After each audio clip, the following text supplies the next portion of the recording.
15 अगस्त 1947 देश का पहला स्वतंत्रता दिवस। उस शाम दिल्ली के प्रिंसेस पार्क में ब्रिटिश का झंडा उतारकर तिरंगा फहराया जाना था। तब वहां 30,000 लोगों के इकट्ठा होने का अनुमान लगाया गया था, लेकिन हकीकत में 5 लाख लोगों का सैलाब उमड़ पड़ा।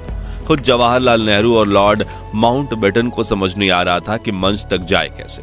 पंडित नेहरू को लोगों के कंधों पर चढ़कर मंच तक पहुंचाने की जद्दोजहद करनी पड़ी और लॉर्ड माउंटबेटन तो अपनी बग्गी के बाहर से ही नहीं निकल पाए। लॉर्ड माउंटबेटन की बेटी पामेला कहती हैं कि जब मैं वहां पहुंची तो पंडित नेहरू ने मुझे चिल्लाते हुए कहा कि तुम लोगों के सिर और कंधों पर पैर रखते हुए मंच पर आ जाओ, वो बिल्कुल बुरा नहीं मानेंगे।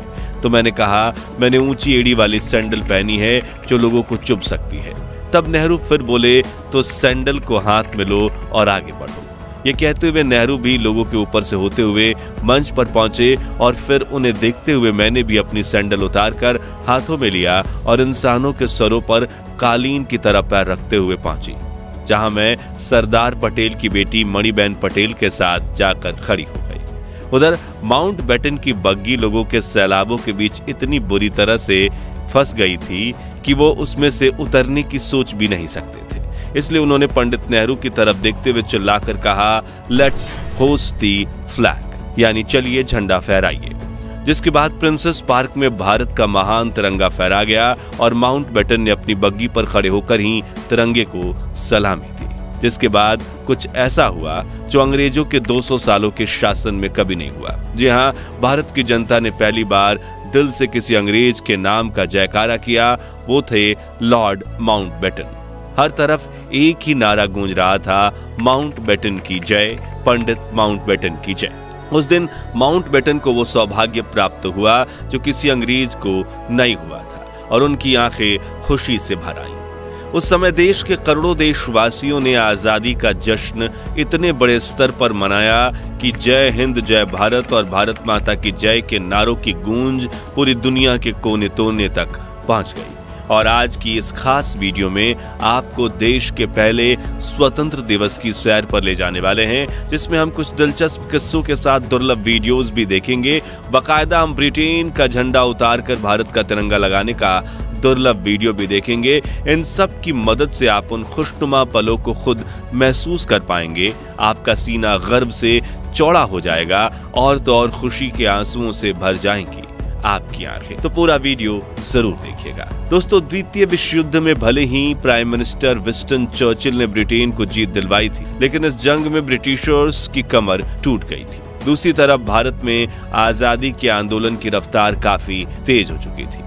नेताजी सुभाष चंद्र बोस की देश के बाहर देश के लिए बनाई गई आजाद हिंद फौज अब जंग के लिए तैयार थी और महात्मा गांधी के नेतृत्व में देश में स्वतंत्रता आंदोलन अपने चरम पर था।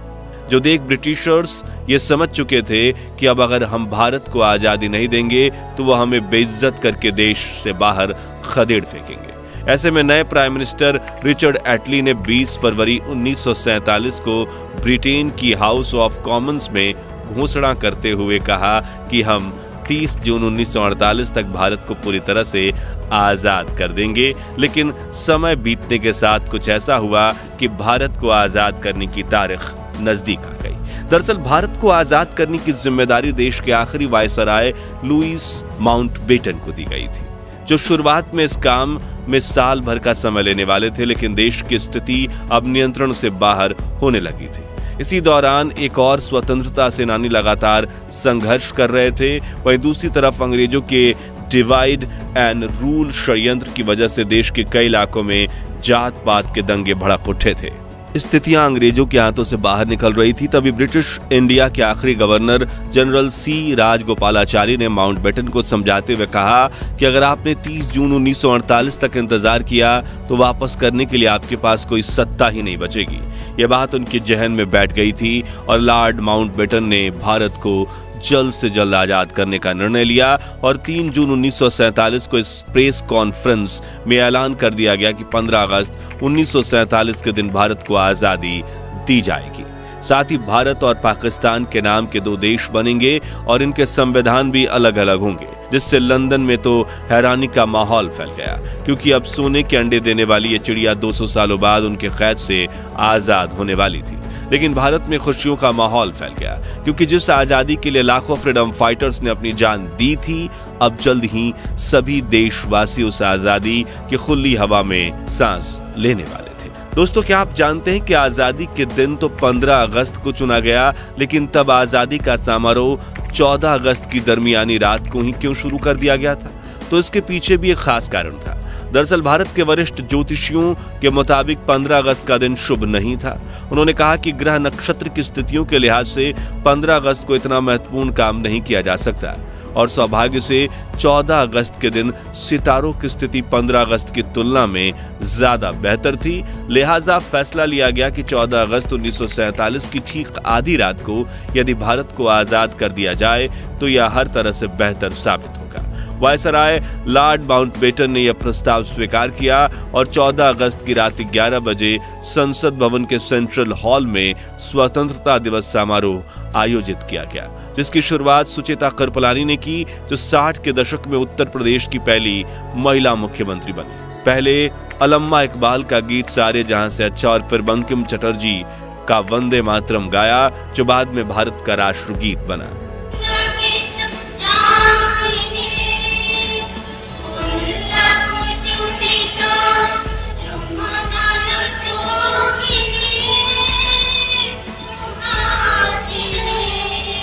ठीक 11:55 पर आजाद भारत के पहले प्रधानमंत्री जवाहरलाल नेहरू ने अपना प्रसिद्ध भाषण ट्रस्ट विद डेस्टिनी यानी कि नियति से मिलन शुरू करते हुए कहा, बहुत साल पहले हमने अपनी नियति से वादा किया था और अब वो समय आ गया है जब हम अपनी प्रतिज्ञा को पूरा करेंगे। पूरी तरह से या पूरी तरह से तो नहीं, लेकिन बहुत हद तक। आधी रात के समय जब दुनिया सो रही होगी, भारत जीवन और स्वतंत्रता के लिए जागेगा, आगे उन्होंने कहा। अच्छा है कि इस वक्त खास तौर से इस बात को याद रखें, इस आजादी के दरवाजे पर जब हम खड़े हैं, कि हिंदुस्तान किसी एक फिरके का मुल्क नहीं है, एक मजहब वालों का नहीं है, बल्कि बहुत सारे बहुत किस्म के बहुत धर्म और मजहबों का है। फिर घड़ी में जैसे ही रात के 12 बजे तो एक साथ कई शंख बजने लगे। वहां मौजूद लोगों की आंखों से आंसू बह निकले। महात्मा गांधी और सुभाष चंद्र बोस की जय के नारे से सेंट्रल हॉल गूंज गया। राष्ट्रपति सुभाष चंद्र बोस का 51 बैलों का रथ चंद्रबाबू की पापा देखिए, राष्ट्रपति सुभाष चंद्र बोस का 51 बैलों के रथ का तवारीखी जुलूस इतिहासगत। महात्मा गांधी की जय, महात्मा गांधी की जय, पंडित जवाहरलाल नेहरू की जय, पंडित जवाहरलाल नेहरू की जय। जिसके बाद आजादी के लिए शहीद हुए स्वातंत्र्य के सेनानियों की याद में 2 मिनट का मौन भी रखा गया। आजादी के शहीदों यानी आजादी की जंग में जान कुर्बान करने वाले बहादुरों की याद में 2 मिनट की खामोशी। वहीं बाहर तेज हवा के साथ बारिश में भी हजारों भारतीय इस क्षण का इंतजार कर रहे थे। जैसे ही नेहरू संसद भवन से बाहर निकले, मानो हर कोई उन्हें घेर लेना चाहता था।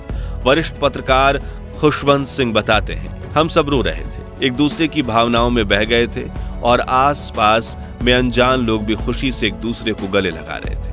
कुछ समय बाद जवाहरलाल नेहरू और राजेंद्र प्रसाद लॉर्ड माउंटबेटन को औपचारिक रूप से भारत के पहले गवर्नर जनरल बनाने का न्योता देने पहुंचे। माउंटबेटन ने उनका अनुरोध तहे दिल से स्वीकार किया।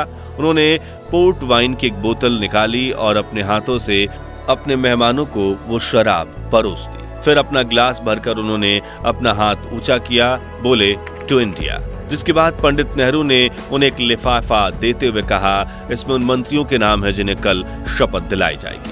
पंडित नेहरू के जाने के बाद जब माउंटबेटन ने यह लिफाफा खोला तो उनकी हंसी छूट गई, क्योंकि वो खाली था।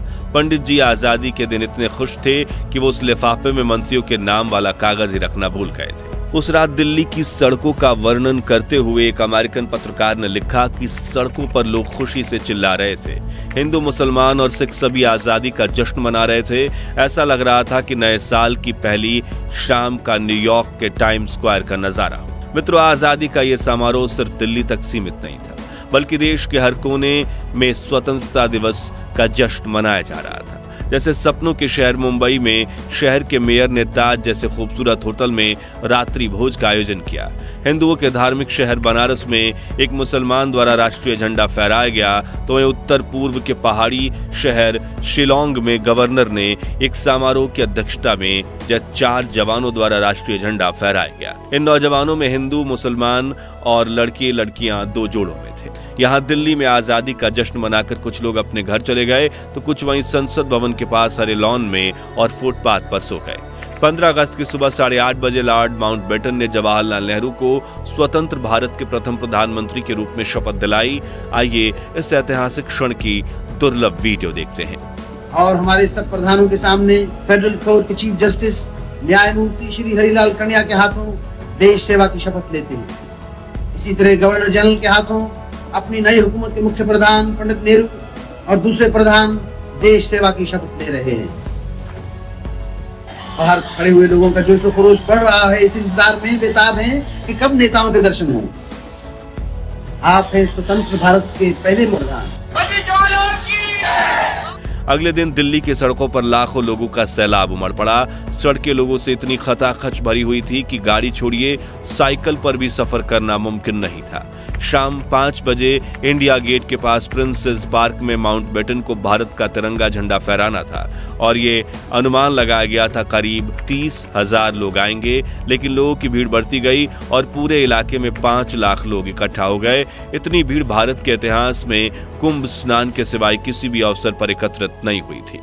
उस पल का अंदाजा आप इसी बात से लगा सकते हैं कि भीड़ को रोकने के लिए लगाई गई बल्लियां, बैंड वालों के लिए बनाया गया मंच, विशिष्ट अतिथियों के दर्शक दीर्घा और रास्ते दोनों ओर बांधी गई रस्सियां, हर चीज लोगों के इस प्रबल धारा में बह गई थी। बैंड वालों के आसपास लोगों की भीड़ इतनी थी कि ढोल बजाना नामुमकिन हो गया था। लोग एक दूसरे से इतना सट कर बैठे थे कि इनके बीच से हवा का गुजरना भी मुश्किल था। इंग्लिश राइटर डोमिनिक लैपियर और लैरी कॉलिंस ने अपनी किताब फ्रीडम एट मिडनाइट में लिखा था कि उस भीड़ में हजारों ऐसी औरतें भी थीं जो अपने दूध पीते बच्चों को सीने से लगाए हुई थी, इस डर से कि कहीं उनके बच्चे बढ़ती हुई भीड़ में पिचक न जाए। जब उन्हें भीड़ का धक्का लगता था, वो अपने बच्चों को उन्हें रबड़ की गेंद की तरह हवा में उछाल देती और जब वो नीचे गिरता तो उन्हें पकड़कर फिर से उछाल देती। एक क्षण में हवा में इस तरह कई बच्चे उछाल दिए गए। मंच पर खड़ी लॉर्ड माउंटबेटन की 17 साल की बेटी पामेला की आंखें आश्चर्य से फटी की फटी रह गईं। वो सोचने लगी, हे भगवान, यहाँ तो बच्चों की बारिश हो रही है। प्रिंसेस पार्क में भारत के तिरंगे को लहराता देखने का सौभाग्य जिस भी भारतीयों को प्राप्त हुआ, उनका जीवन धन्य हो गया, क्योंकि 200 सालों की कड़ी तपस्या के बाद जब आजादी का तिरंगा फहराया गया, तब अचानक से तेज हवाएं चलने लगी और तिरंगे के ठीक पीछे एक इंद्रधनुष उभर आया, मानो प्रकृति भी भारत की आजादी का जश्न मना रही हो। ऐसा ही माहौल पूरे देश में था।